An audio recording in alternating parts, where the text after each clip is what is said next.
Hey everyone, welcome back. Today I'm going to be doing a review on a brand new product that has just been released, the brand new Kat Von D Shade and Light blushes. I don't know about you guys, but when I heard that Kat Von D was releasing these, I got really excited. I'm a really big fan of the Shade and Light products. I love the eye palette as well as the contour palette, so my hopes were like way high. So I ordered every single shade of the brand new Kat Von D Shade and Light blushes. And by the end of the video, hopefully you'll get a good idea of whether or not you want to pick one of these up and if it's worth the hype. So let's get right into it. So let's first start off with the basics as always. So this is what the Shade and Light blush looks like. This is the packaging that it comes in. These do retail for $33 Canadian, so they are definitely more on the expensive side. So the concept behind this blush is that it has both a light as well as a dark shade in the little palette over here. So the whole idea is that you're able to sort of contour your cheeks with a blush shade. As for the names of the blushes, I think they're really cute. Each name is sort of like a famous couple in history. So for example, this one is Sid and Nancy. There's Bonnie and Clyde, Mick and Mallory, Morticia and Gomez, etc., etc. If you couldn't tell already, these blushes are quite large. Like this would normally be the size of like a bronzer, but there's actually 9 grams of product in here. And in something like a typical NARS blush, there's about 4.8 grams of product. So you definitely get a lot of bang for your buck, which is awesome. As for like the actual like quality of the packaging, to be honest with you, I don't like it. I find that this black packaging seems to be a little bit cheap feeling and it just feels flimsy. And the pan that's inside of here does not really stay straight. There are a few shades that are sort of crooked and this pan seems to move just a little bit, which makes me nervous. This is the upright position of the blush, but when you open it, you see how it's turned a little bit.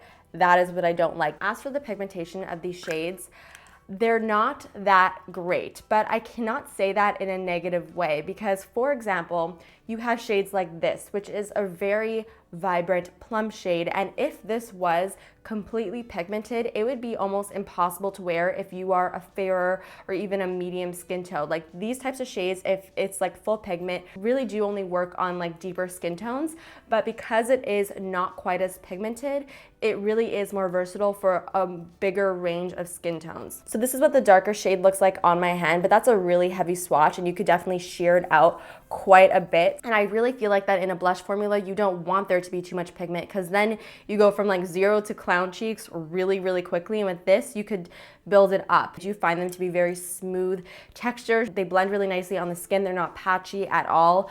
And they just apply really beautifully. So that's something to keep in mind. I wouldn't let that turn you off if you swatch and you're in the store and you're like, whoa, these are not quite as pigmented as I was expecting. Because I think that's a good thing, especially for a blush product, like I said. Okay, so moving on to actually applying this product. Now, what I really like about these like duo blush shades is that there is a lot of ways to use this. There is a little like pamphlet that's in each blush that tells you 3 different ways to use it. My favorite way to use it is to take the darker shade, put it on like the cheekbone area, and then take the lighter shade and put that on the apples of the cheeks. And it just creates a really beautiful like dimensional blush look rather than just having one blush on your whole cheekbone area. I really like that you're really able to sort of mix and match with 2 colors that complement each other so perfectly. You could obviously also mix both of these colors together to create a brand new color, and you could use just this one by itself and just this one by itself. You really could do anything you want, and that's something that I really do like about these blushes. Now it's time to do a little bit of a demo. If you couldn't tell, I'm not wearing any blush on my cheeks right now because I wanted to try this out live for you guys. So I'm gonna try out a blush that you normally would think, Jamie, you cannot wear that blush. You're way too fair. But I'm gonna show you that you could actually make this very wearable. So what I like to do first is I like to take the darker shade with my blush brush. So I'm just going to take a little bit of it, tap off any excess, and I'm just going to apply this on my cheekbone area. So sort of avoiding the apple of my cheek and just like going in circular motions backwards. Now I'm gonna take the lighter shade, which is more of like a lilac shade, and I'm just going to apply that to the apples of my cheeks and blend it into the darker shade. So that is what the blush looks like. It's really beautiful. Like I said, they blend so nicely on the skin. There's no problem with that whatsoever. They're not choppy or anything like that. They're still very smooth. So now I'm gonna go through each shade so you can get an idea of what they look like. So the first shade that we have over here, this is Mickey and Mallory. This is a really beautiful peach blush. You got a darker peach shade and then a lighter peach shade. Then we have Hansel and Gretel, which is definitely my favorite. This is a type of blush that you could wear with like anything. It really warms up the skin and it just looks so stunning. Next we have Samson and Delilah. This is a really beautiful corally orange shade. If you compare it to Hansel and Gretel, you can see that the lighter shade in Hansel and Gretel is more pink, whereas the Samson and Delilah shade is more peach. This one is the one that I just applied on my cheeks. This is Morticia and Gomez. Then we have Bonnie and Clyde, which is definitely more of a brighter shade. You got a very, very bright